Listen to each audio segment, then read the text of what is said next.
নমস্কার বন্ধুরা, আবারও চলে এসেছি একটা নতুন রেসিপি নিয়ে। আজকের বানাবো খাসির ঝাঁট। তোমরা রান্নাটা দেখতে থাকো। আবার মাটির হাঁড়ি করে বানাবো।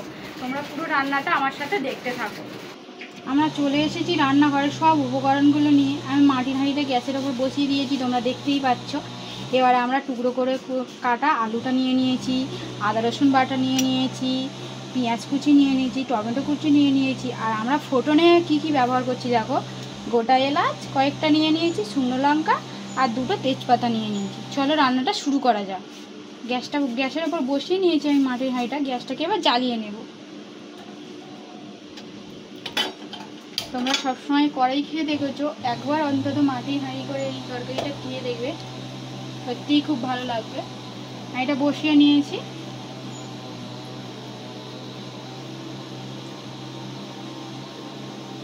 আমাদের হাঁড়িটা গরম হয়ে গেছে। এবার আমরা সরিষার তেলটা হাঁড়িতে দিয়ে দেব। দেখো, এটাই খুব কম তেলে রান্না হবে মাংসটা। খুব কম তেল লাগবে মাটির হাঁড়িতে, অত খেতে খুব দুর্দান্ত লাগবে, যেহেতু আমরা মাটির হাঁড়িতে রান্না করব। এবার আমরা চিড়ে নিয়েছি গোটা এলাচটা, এবার আমরা তেলের উপর দিয়ে দেব। তেজপাতাকেও দিয়ে দেব। দেখো, দিয়ে দিলাম। শুকনো লঙ্কা দুটোকে দিয়ে দেব।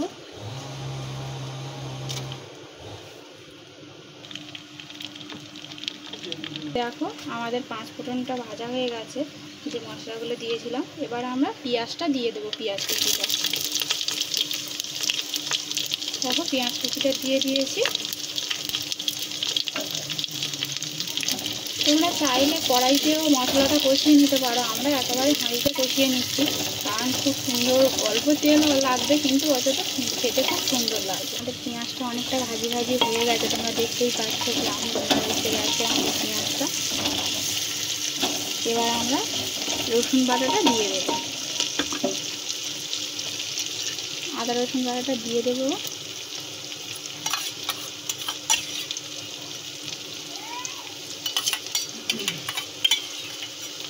আদা রসুন বাটাটা দেওয়া হয়ে গেছে। এবার আমরা টমেটো কুচি করে রেখেছিলাম, টমেটো কুচিগুলো দিয়ে দেবো।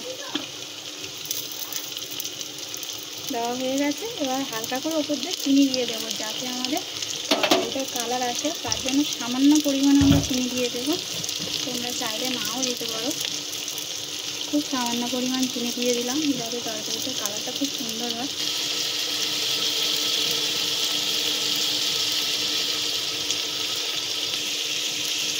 দেখো, আমাদের মশলাটা কষানো হয়ে গেছে। ওপর থেকে এবার আমরা স্বাদ মতন লবণ দিয়ে দেবো। লবণ দেওয়া হয়ে গেছে। হলুদ গুঁড়ো দিয়ে দেবো, আর যে যেমন ঝাল খেতে চাও তেমন ঝাল দেবে। দিয়ে দিলাম। দিয়ে দেখো, এটাকে একটু এরকম করে কষিয়ে নেব। দিয়ে আর আমরা মাংসটাকে কষিয়ে দিয়ে দেবো ওতে। মাংসটাকে আমরা ম্যারিনেট করে রেখেছি, কী কী দিয়ে ম্যারিনেট করে রেখেছি তোমরা দেখো। মাংসটাকে আমরা ম্যারিনেট করে রেখেছি হলুদ গুঁড়ো, লবণ, লঙ্কার গুঁড়ো, আদা রসুন বাটা আর সরিষার তেল দিয়ে আমরা মাংসটাকে ম্যারিনেট করে রেখেছি। এবার আমরা হাঁড়িতে দিয়ে দেবো এই মাংসগুলো।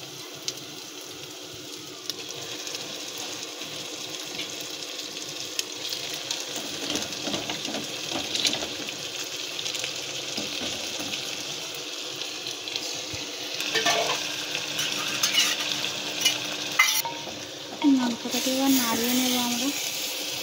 দেখো, একটু হাঁড়িটাকে ধরতে হবে, ধরে ভালো করে নাড়িয়ে নিতে হবে।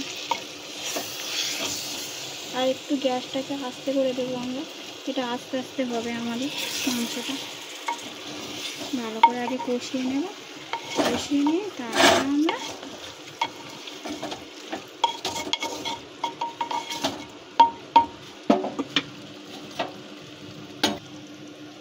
দেখো, আমাদের কষানো হচ্ছে। এরকম চাপাতে চাপাতে সুন্দর করে আস্তে আস্তে গ্যাসটা দিয়ে আমরা ভালো করে কষিয়ে নেব। আমরা টুকরো করে আলু কাটাটা ওর ওপরে দিয়ে দেব। আমরা আলুটাকে কিন্তু ভাজিনি, দেখো বন্ধুরা, আমরা আলুটাকে ভাজিনি, কাঁচা আলু এর সঙ্গেই ভেজে নেব, ভেজে কষিয়ে নেব। কিন্তু খুব সুন্দর ফ্লেভার হচ্ছে আমাদের, আর খেতেও খুব ভালো লাগবে অবশ্যই। দেখো আমরা আলুটা আজকে ভাজিনি, আমরা আলুটাকে ওর সাথেই কষিয়ে নেব, ঢাকা দিয়ে দেব, ঢাকাতে আস্তে আস্তে কষিয়ে নেব। আর আমরা ঢাকাটা খুলে দেখবো, গ্যাসটা আস্তে করে দেওয়া ছিল, দেখো ঢাকাটা খুলেছি, দেখো অনেকটাই আমাদের কষানো হয়ে গেছে।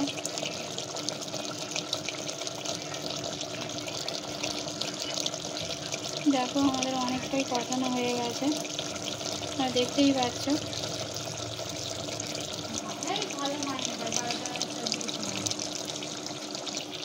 দেখো বন্ধুরা আমাদের কষানোটা হয়ে গেছে, তোমরা দেখতেই পাচ্ছ। আমাদের আলুটা কিন্তু সিদ্ধ হয়ে গেছে কষাতে কষাতে। দেখো এবার আমরা পরিমাণ মতন জল দিয়ে দেব। আমরা যে মশলাটা রেখেছিলাম সেই মশলা ধোয়া জলটা দিয়ে দিচ্ছি, দিয়ে দিলাম।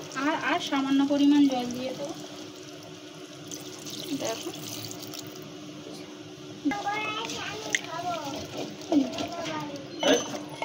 জলটা দেওয়া হয়ে গেছে, দেখেছো, আর বেশি করে দিইনি।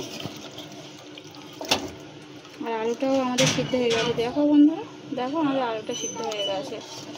এবার আমরা এটাকে ভালো করে সুন্দর করে একটা আঠার ডো করব, করে এটা মাখিয়ে ভালো করে আমরা ঢাকা দিয়ে দেবো, তো মুড়ে দেবো। এবার আমরা ঢাকা দিয়ে দেবো। দেখো আমরা পরিমাণ মতন জল দিয়ে দিয়েছি। এবার আমরা দেখতেই পাচ্ছ তরকারির কালারটাও খুব সুন্দর এসেছে। এবার আমরা ঢাকা দিয়ে 15 মিনিট মতন ফুটিয়ে লাগিয়ে নেবো। এর চারধারে আমরা ড্রো দেবো, আটাটা মেখে নিই। ততক্ষণ আমরা ড্রোটা করে নিয়েছি এরকমভাবে, আর এই মুখগুলোকে বন্ধ করে দেবো। দেখো এরকম করে বন্ধ করে দেবো মুখগুলোকে, দেখতেই পাচ্ছ, যাতে না বাষ্পটা বেরিয়ে যায়, তার জন্য আমরা এরকম করে মুখগুলোকে সুন্দর করে বন্ধ করে দেবো চারদিক থেকে। দেখো এমন করে বন্ধটা করে দেবো।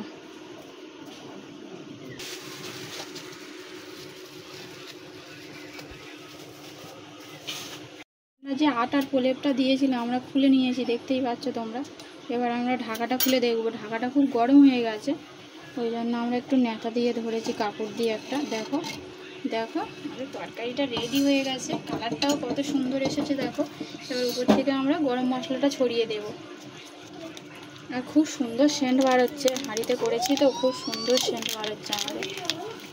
আর গরম মশলাটা ছড়িয়ে একটু নাড়িয়ে নেব আমরা সুন্দর করে। গরম মশলাটা ছড়িয়ে দেওয়া হয়ে গেছে। এবারে আমি একটা চামচ নিয়ে নেব, হাতা মতন নিয়ে একটু নাড়িয়ে নেবো। নাড়িয়ে তোমাদের দেখিয়ে দেবো কেমন কি সিদ্ধ হয়েছে আর কেমন কি তরকারিটা হয়েছে, তোমাদেরকে সব কিছু দেখাবো। দেখো তোমরা, আর দেখো আমাদের আলুটা তো তখনই বলেছিলাম কষানোর সময় সিদ্ধ হয়ে গেছে, তোমরা দেখতেই পাচ্ছ কষানোর সময় সিদ্ধ হয়ে গেছে। আর দেখো বন্ধুরা, আর তরকারিটাও খুব সুন্দর, আর মাংসগুলোও খুব নরম হয়ে গেছে। দেখো তোমরা, মাংসগুলো খুব সুন্দর হয়ে গেছে, নরম হয়ে গেছে। চলো রান্নাটা হয়ে গেছে, এবার আমরা নামিয়ে নেব। আমার রান্নাটা যদি তোমাদের ভালো লেগে থাকে অবশ্যই আমার চ্যানেলটাকে সাবস্ক্রাইব করে নেবেন, আর বেল আইকনটি বাজিয়ে দেবেন পরের এরকম নিত্য নতুন রান্না পাওয়ার জন্য। ততক্ষণের জন্য নমস্কার।